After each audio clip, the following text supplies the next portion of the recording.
नमस्कार, जय हिंद, जय भारत मेरे प्यारे छात्र छात्राओं। आज का टॉपिक है हमारा अगला चैप्टर क्लास 10th। ऊर्जा। ऊर्जा मतलब एनर्जी। एनर्जी होती क्या है? जब हम कोई कार्य करते हैं, उठते हैं, बैठते हैं, दौड़ते हैं, बहुत सारे कार्य करते हैं, तो वह कार्य ही क्या होता है? ऊर्जा के रूप में संचित हो जाता है। अब ऊर्जा कई प्रकार की होती है। प्रकाशीय ऊर्जा होती है, ध्वनि ऊर्जा होती है, बहुत सारी ऊर्जा होती है। जैसे ध्वनि ऊर्जा होती है, मैं यहाँ पर बोल रहा हूँ तो मैं कौन सी ऊर्जा उत्पन्न कर रहा हूँ? ध्वनि ऊर्जा उत्पन्न कर रहा हूँ। ध्वनि ऊर्जा के साथ साथ मेरे यहाँ पर लाइट लगी है, तो ये क्या होगी? प्रकाश ऊर्जा होगी। फोन चल रहा है, हमारा फोन हीट कर रहा है, तो हीट ऊर्जा होगी इसमें। तो बहुत सारी ऊर्जाओं के बारे में हम डिटेल जानकारी प्राप्त करेंगे। अब मेन टॉपिक है हमारा कि ऊर्जा होती क्या है। जब कोई वस्तु किसी कार्य को करती है तो वही ऊर्जा के रूप में संगठित हो जाती है। जैसे डेफिनेशन लिखेंगे, किसी वस्तु द्वारा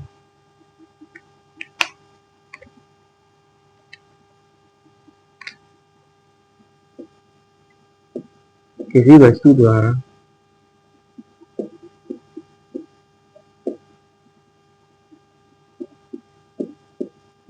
किसी वस्तु द्वारा कार्य करने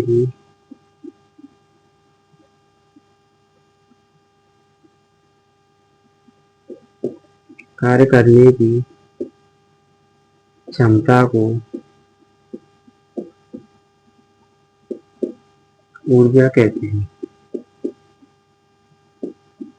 ऊर्जा के स्रोत।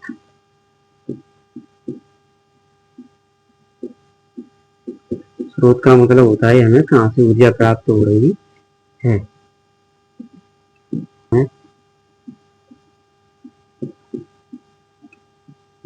ऊर्जा प्राप्त होती है, यहाँ से हमें ऊर्जा प्राप्त होती है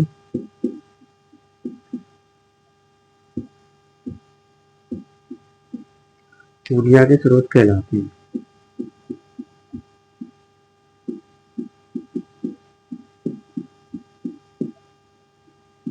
ऊर्जा के स्रोत कहलाते हैं।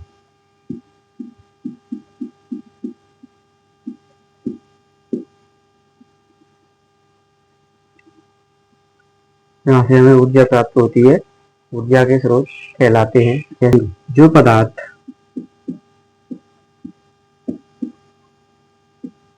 ऑक्सीजन के साथ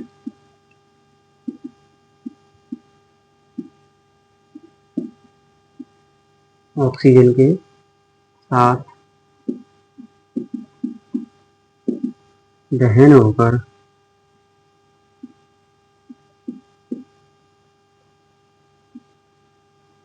ऑक्सीजन के साथ दहन होकर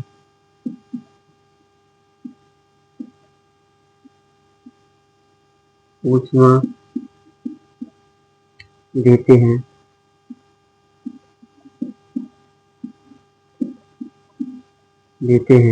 ईंधन कहलाते हैं। ईंधन कहलाते हैं।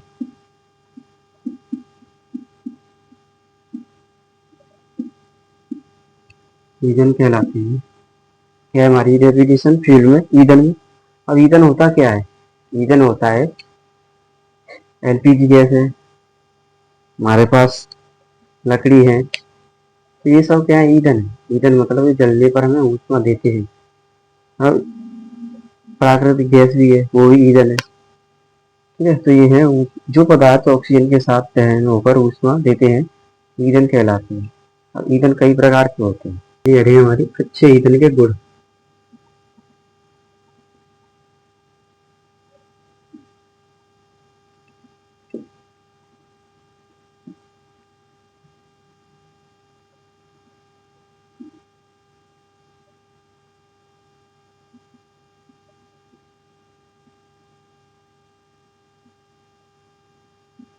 चलिए रहे हमारे अच्छे ईंधन के गुण। एक अच्छा ईंधन क्या होता है? एक अच्छा ईंधन ऐसा ईंधन होता है जो जलने पर धुआं कम देता है और जिसे आसानी से कहीं ले जाया जा सकता है और कम खर्चे पर ले जाया जा सकता है। तो ये है हमारे अच्छे ईंधन के गुण। जो ईंधन कम जले, कम जले और अधिक ऊष्मा दे,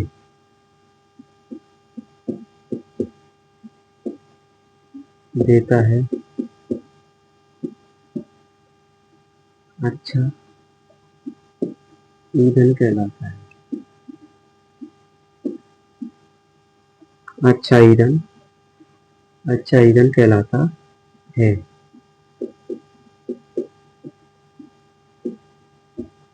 अगला पॉइंट है, जिस ईंधन को आसानी से और कम खर्चे पर प्राप्त किया जाता है,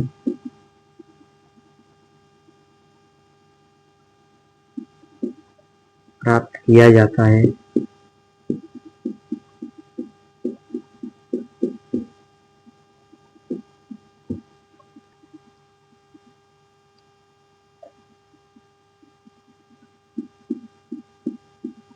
जिसका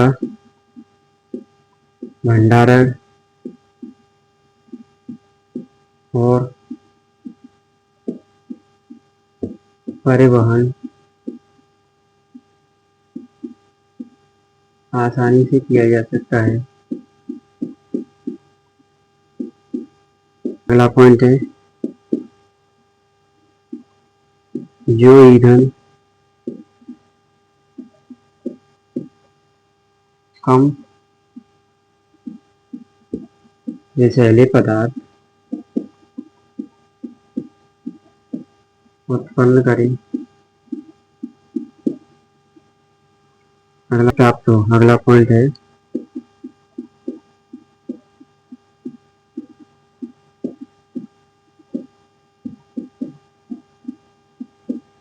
आसानी से प्राप्त हो।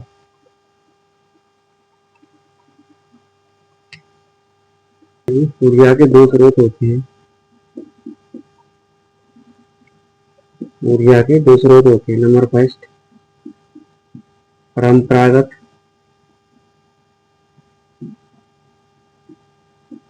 ऊर्जा स्रोत,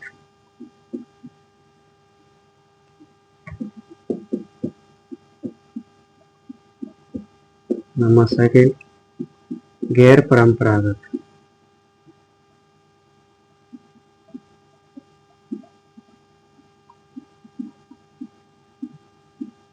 ऊर्जा स्रोत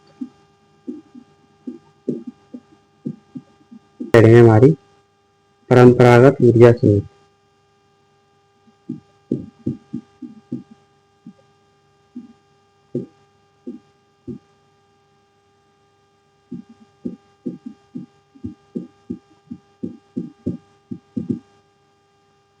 ऊर्जा के वे स्रोत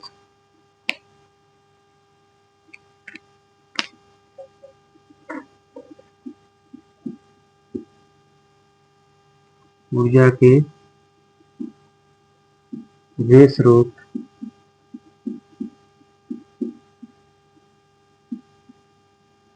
जिनका उपयोग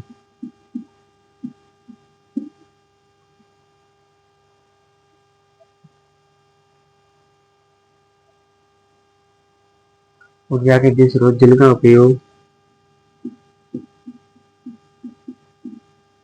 सदियों से व्यापक तौर पर किया जा रहा है,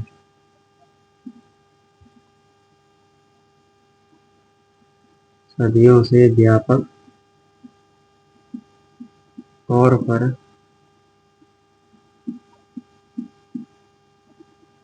किया जाता है। परंपरागत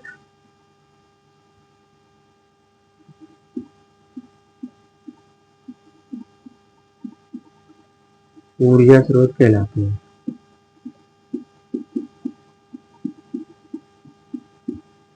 ऊर्जा स्रोत कहलाते हैं, जैसे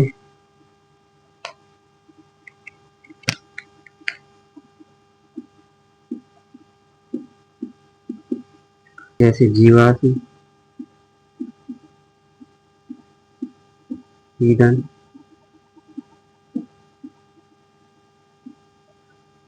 जीवाश्म ईंधन, पवन ऊर्जा, जैव द्रव्य ऊर्जा। जीवाश्म ईंधन, पवन ऊर्जा, जैव द्रव्य ऊर्जा।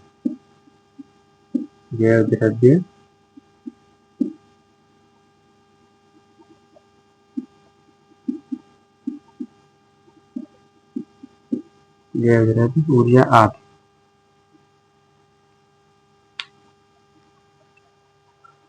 तो ऊर्जा के कितने स्रोत होते हैं हमारे? दो स्रोत होते हैं, एक परंपरागत ऊर्जा स्रोत, एक गैर परंपरागत ऊर्जा स्रोत। अब पहला पॉइंट है हमारा, परंपरागत ऊर्जा स्रोत क्या होते हैं? परंपरागत ऊर्जा स्रोत ये होते हैं ऊर्जा के वे स्रोत जिनका उपयोग सदियों से व्यापक तौर पर किया जाता रहा है और परंपरागत ऊर्जा स्रोत कहलाते हैं। जैसे जीवाश्म ईंधन। और जीवाश्म ईंधन क्या होता है? जब कुछ करोड़ों वर्षों पहले पृथ्वी पर एक आपदा में जब जीव जंतु पृथ्वी के अंदर दब गए थे, जीव जंतु कहाँ दब गए थे? पृथ्वी के अंदर। तो वायु की अनुपस्थिति में उच्च दाब के कारण तो उनमें क्या हुआ? परिवर्तन हुआ। तो जीव जंतु थे जीवाश्म ईंधन में बदल गए और जो पेड़ पौधे थे वो कोयले में परिवर्तित हो गए। तो ये थी हमारी, और इनका उपयोग व्यापक तौर पर अभी भी किया जाता है। जैसे कोयला है, पेट्रोल है, डीजल है, ये सब क्या है? पेट्रोल और डीजल क्या है? और प्राकृतिक गैस, ये क्या है? जीवाश्म ईंधन है। कोयला क्या है? पेड़ पौधों के अवशेषों से प्राप्त हुए ईंधन है। तो ये थे हमारे कुछ ईंधन।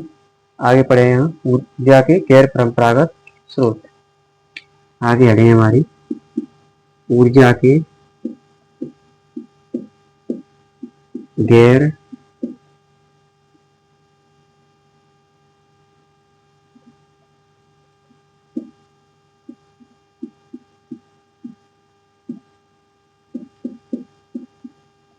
गैर परंपरागत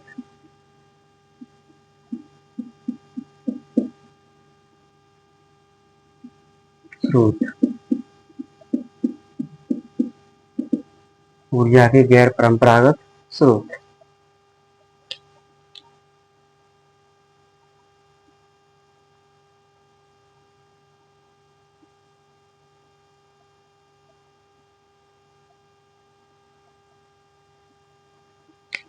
ऊर्जा के वे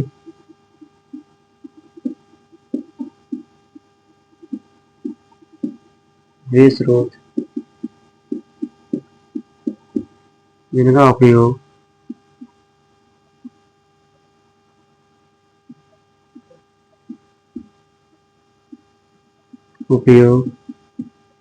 व्यापक तौर पर नहीं किया जाता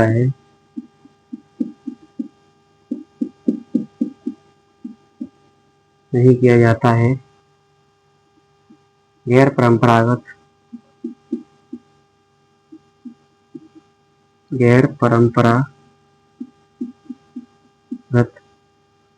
ऊर्जा स्रोत कहलाते हैं।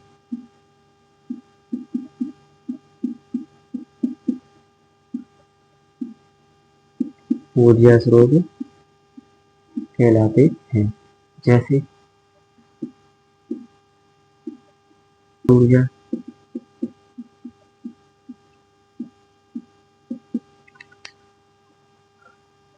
जैसे सौर ऊर्जा, महासागरीय ऊर्जा,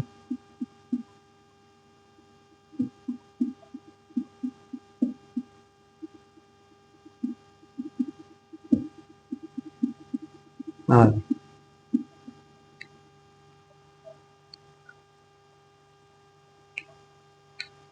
तो ये थे हमारी ऊर्जा के स्रोत। ऊर्जा के स्रोत कितने प्रकार के होते हैं? दो प्रकार के होते हैं, परंपरागत ऊर्जा स्रोत और गैर परंपरागत ऊर्जा स्रोत। परंपरागत परंपरागत ऊर्जा स्रोत और गैर परंपरागत ऊर्जा स्रोत। परंपरागत ऊर्जा स्रोत ऊर्जा के वे स्रोत जिनका उपयोग सदियों से व्यापक तौर पर किया जाता रहा है, ऊर्जा के स्रोत कहलाते हैं। और सदियों से, जैसे हमारे पास कोयला है, पेट्रोल है, डीजल है, वो लगभग कई पीढ़ियों से, ये कई सदियों से उपयोग में आता जा रहा है और ये कभी भी समाप्त तो हो सकते हैं। जैसे जीवाश्म ईंधन, जीवाश्म ईंधन क्या होता है? जीवाश्म ईंधन होता है ये जीवों के अवशेष होता है जो करोड़ों वर्ष पहले हमारी पृथ्वी पर आपदा आई थी, तो उसमें जो पेड़ पौधे थे वो कोयला बन गए, जीव जंतु थे जीवाश्म बन गए। आपदा आई थी तो क्या हुआ, जब पृथ्वी के अंदर दब गए तो ऑक्सीजन की अनुपस्थिति में अधिक प्रेशर के कारण उनमें क्रियाएं हुई, तो क्रिया होने के कारण जो जीव थे जीवाश्म ईंधन बन गए और जो पेड़ पौधे थे आगे पड़े जीवाश्म ईंधन।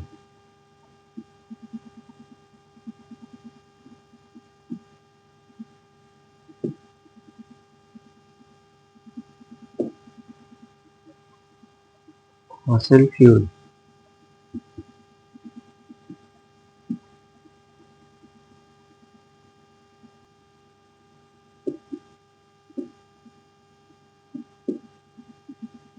जो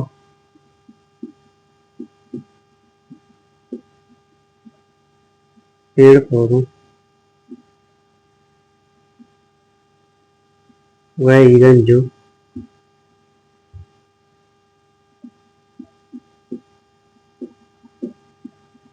पेड़ पौधों और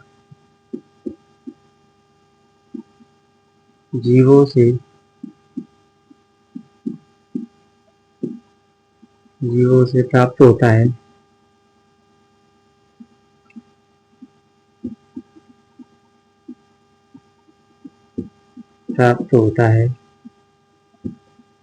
जीवाश्म ईंधन कहलाता है।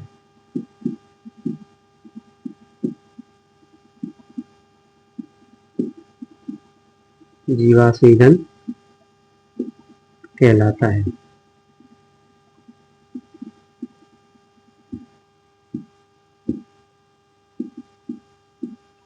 कोयला,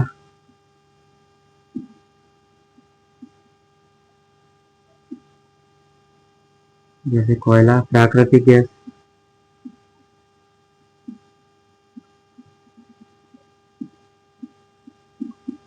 जैसे कोयला प्राकृतिक गैस, पेट्रोलियम।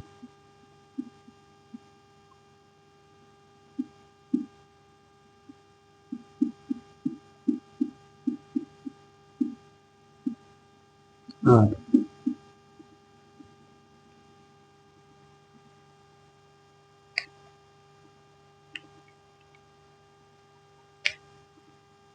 जीवाश्म ईंधन क्या होता है? जीवाश्म ईंधन वह ईंधन जो पेड़ पौधों और जीवों से प्राप्त होता है जीवाश्म ईंधन कहलाता है। जैसे कोयला है, प्राकृतिक गैस है, पेट्रोलियम है आदि। अब जीवाश्म ईंधन क्या होता है?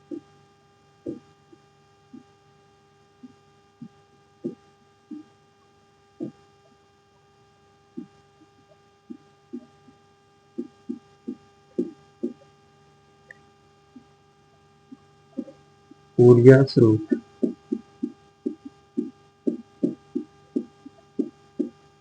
उपलब्धता के आधार पर ऊर्जा के स्रोत कितने प्रकार के होते हैं? दो प्रकार। नवीकरणीय ऊर्जा स्रोत,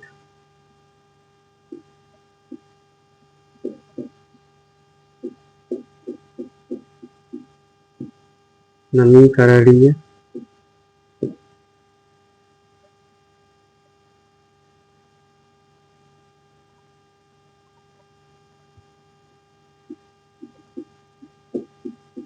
ऊर्जा स्रोत। नंबर सेकंड, अनवीकरणीय ऊर्जा स्रोत।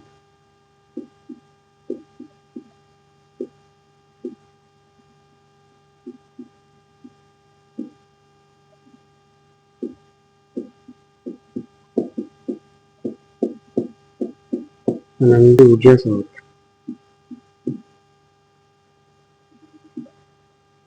नवीकरणीय ऊर्जा स्रोत।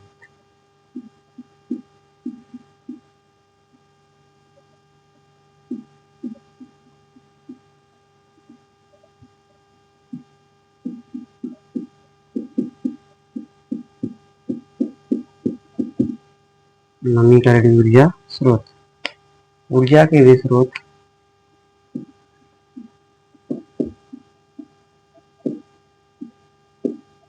ऊर्जा की, जैसे पवन ऊर्जा,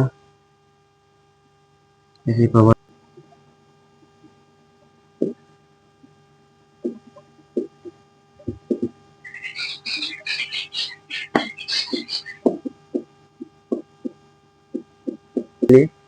तो हमारे उपलब्धता के आधार पर कितने ऊर्जा के स्रोत थे? दो। एक नवीकरणीय ऊर्जा स्रोत, ऊर्जा के वे स्रोत जिनका उपयोग हम कई बार कर सकते हैं। अगला था अनवीकरणीय ऊर्जा स्रोत, ऊर्जा के वे स्रोत जिनका उपयोग एक बार करने पर दोबारा प्राप्त नहीं किए जा सकते हैं, अनवीकरणीय ऊर्जा स्रोत कहलाते हैं।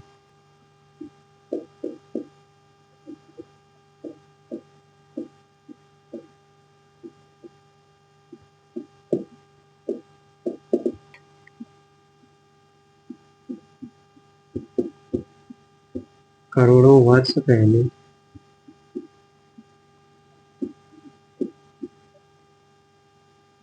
पृथ्वी पर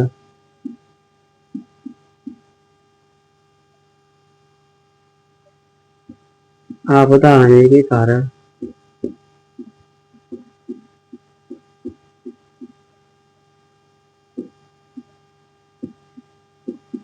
आपदा आने के कारण जीव जंतु व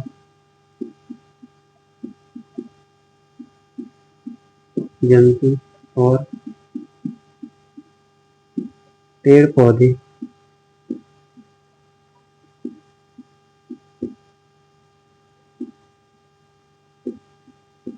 पृथ्वी के अंदर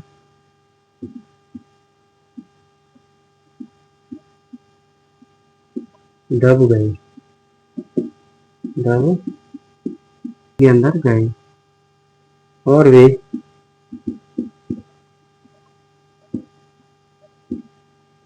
ऑक्सीजन की अनुपस्थिति में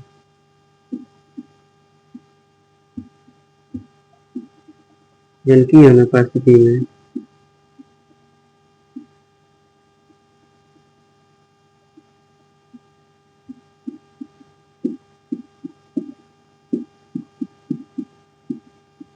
ऑक्सीजन की अनुपस्थिति में दाब को ताप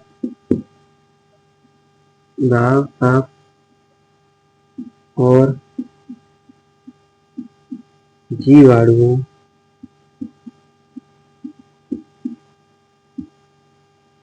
जीवाणुओं की रासायनिक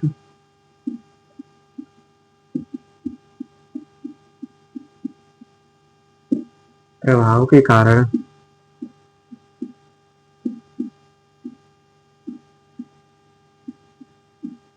जीवाश्म ईंधन बन गए।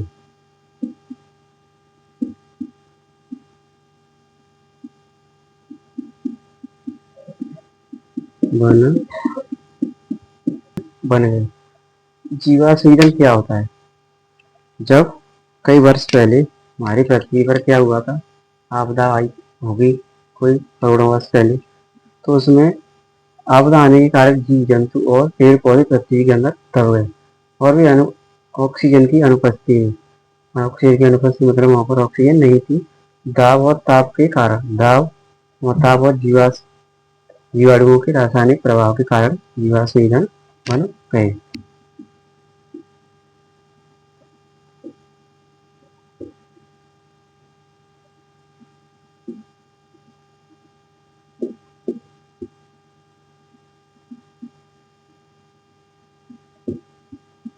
जीवाश्म ईंधन से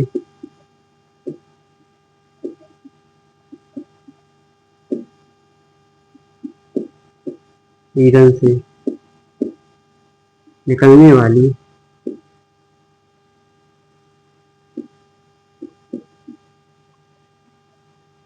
जीवाश्म ईंधन से निकलने वाली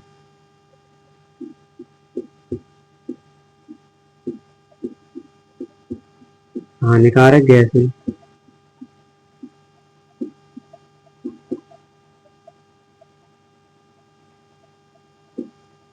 हानिकारक गैसें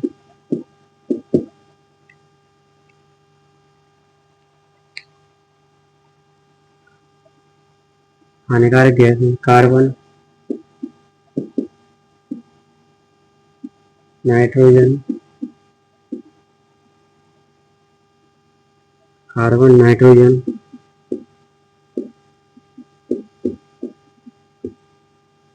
सल्फर,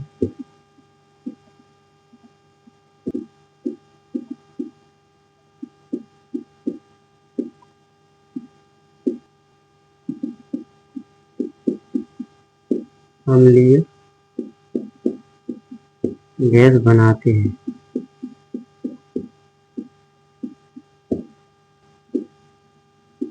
जो कि वर्षा के पानी के साथ मिलेगा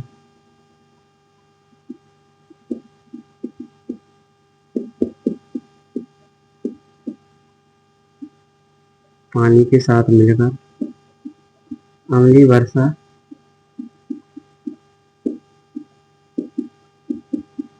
करते हैं, अम्लीय वर्षा करते हैं, जो कि हमारे लिए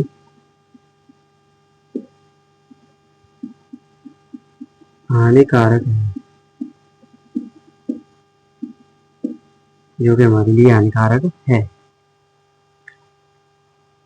जीवाश्म ईंधन से हानियां क्या हैं? जीवाश्म ईंधन से निकलने वाली हानिकारक गैस कार्बन, नाइट्रोजन, सल्फर के ऑक्साइड अम्लीय गैस बनाते हैं, जो कि वर्षा के पानी के साथ मिलकर अम्लीय वर्षा करते हैं, जो कि हमारे लिए हानिकारक है, जो कि हमारे लिए हानिकारक है। अब जब तुम देखोगे कि जब बारिश के सीजन में पहली बारिश होती है तो घर पे भी बोलते हैं कि पहली जो वर्षा होती है बहुत हानिकारक होती है, क्योंकि उनमें क्या होता है, अम्लीय वर्षा होती है, तो अम्लीय वर्षा होती है तो फसल वगैरह उससे क्या हो जाती है, नष्ट हो जाती है। जब सल्फर और ऑक्साइड ऑक्साइड होंगे तो क्या होगा, पानी के साथ मिलकर और पहली वर्षा करेंगे तो क्या होगा, अम्ल की जो अम्लीय वर्षा होगी पेड़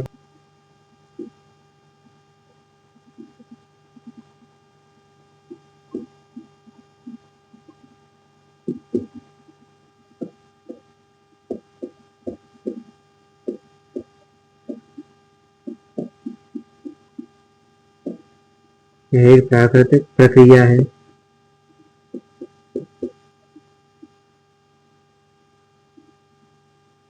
जिसके द्वारा किसी ग्रह उपग्रह यह एक प्राकृतिक प्रक्रिया है जिसके द्वारा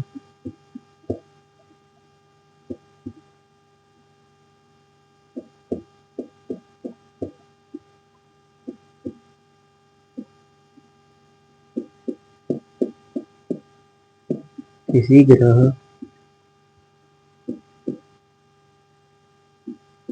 और उपग्रह